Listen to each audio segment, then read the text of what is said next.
ಶ್ರೀಮಂತ ಮಾಡೋದು. How to enrich our life. ನಮ್ಮ ಜೀವನ ಅತ್ಯಂತ ಶ್ರೀಮಂತ ಆಗಬೇಕು.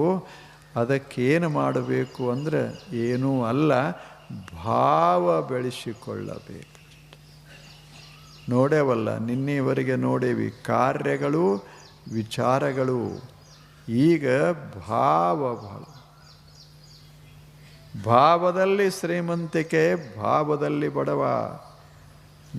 ನೀವು ಇದೇ ಕ್ಷಣ ನಾನು ಶ್ರೀಮಂತ ಅನ್ನಿ ಶ್ರೀಮಂತ, ನಾನೇನು ಬಡವ ಅಂದರೆ ಬಡವ. ಎಷ್ಟು ವಿಚಿತ್ರ.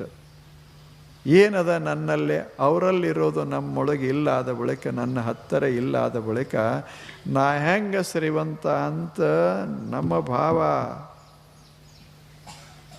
ಆದರೆ ನಾನು ಮಸ್ತಾಗಿದ್ದೇನಲ್ಲ, ನನ್ನಷ್ಟು ಶ್ರೀಮಂತರು ಯಾರು ಈ ಜಗತ್ತಿನಲ್ಲಿ ಅಂದರೆ ಅದೇ ಭಾವ.